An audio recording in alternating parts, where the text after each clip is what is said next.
Now, there is, I suspect, a very special Hitchens archive somewhere out there in some corner of YouTube, so let me know if you find it, will you? The placards that appeared at his rallies carrying the words, "I am a man," yes, carried by itinerant black workers. And I'm just wondering whether you can't see... Well, not itinerant, it's the most ground-down garbage workers in Memphis. Yeah, okay. But can you not see in that the capacity for good in religion? Because everything that he said and did was based upon biblical teaching. What I go on to say is that that's precisely not the case. You see, the Taylor Branch's biography of him, following his King's Own biblical annexations, the first volume is called, I think, The Pillar of Fire. The second volume is called The Parting of the Waters. The third is called Crossing the Jordan. The image is that of the Exodus from slavery. But I say in my book, and I'll repeat, because I never tire of doing so, why it's a very good thing that Dr. King isn't basing himself on the biblical. Because if he was, he'd be telling his followers, you have the right to kill anyone who gets in your way, and to enslave them, and to take their women as your concubines, and to murder their children, and to steal their land. That's what the children of Israel are told they can do by way of the first 5 or so books of the Bible. Except Dr. King would probably tell you that he drew his inspiration from parts of the Sermon on the Mount, which is considered the main source of Christian pacifism. Yes, but he's the stuff he talks about is Moses going to the mountaintop. Indeed, I think it is the most moving speech he makes is the night before he dies, or is murdered. He says, I've been to the mountaintop, and I know I'm not going to see Canaan. It's far enough for me. I've seen all I have to. And it's eerie watching it, because you know what he doesn't, which is he isn't going to make it. In fact, he's not going to make it to sunset the next day. As it happens, it was a favorite speech of his. He made it on dozens of occasions. It was part of his repertoire. It's a little less eerie when you know that. But I just say I'm very glad that Moses was not, in fact, his mentor. Because if so, King would have been a bloodthirsty, conquering, racist and slavemonger, which it's a good thing he wasn't. The great problem with the King legacy is this. It's meant that for every school child in America, the legacy of black secularism in the civil rights movement has been completely abolished.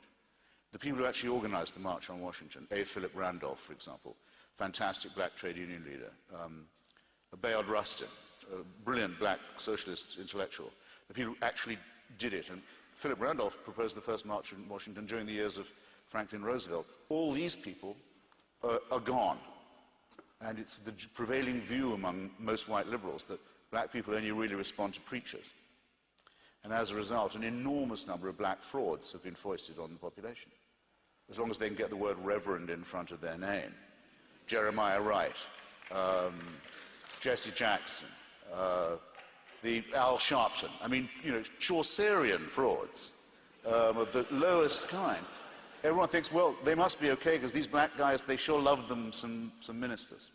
It's not a good thing. Christopher, I'll press you on this point. Please. I'll press you on this point because your argument is if he was to take biblical texts, he would have got his followers to turn their swords upon their oppressors.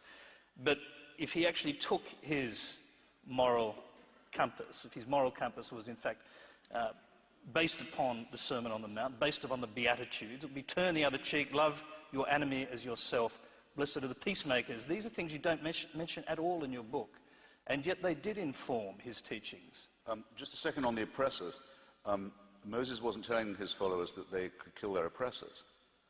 He was telling them that they could kill anyone who got in their way. That's why we don't run into any Amalekites anymore, for example.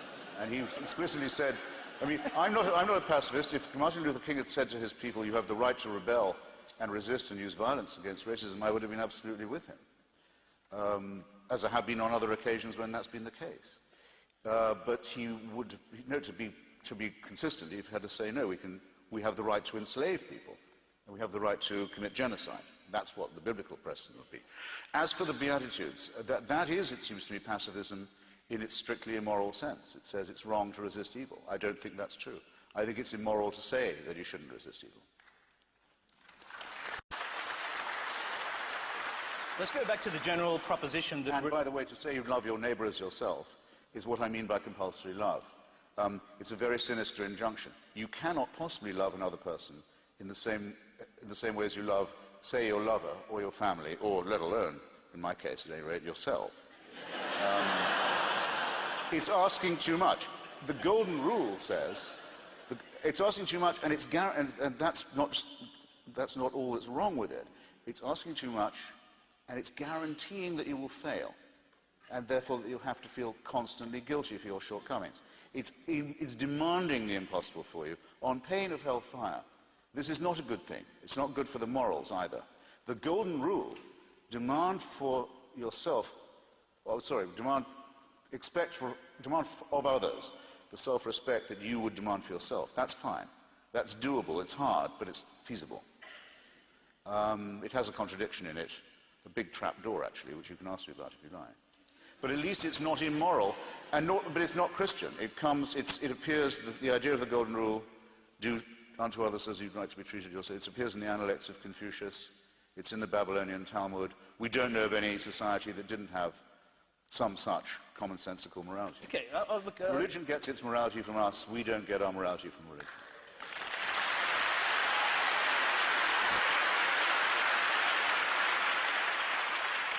Since you kept going on the point, let me go back to King just for a moment, because the assumption that he never was influenced by the New Testament seems... No, I didn't say that. Okay.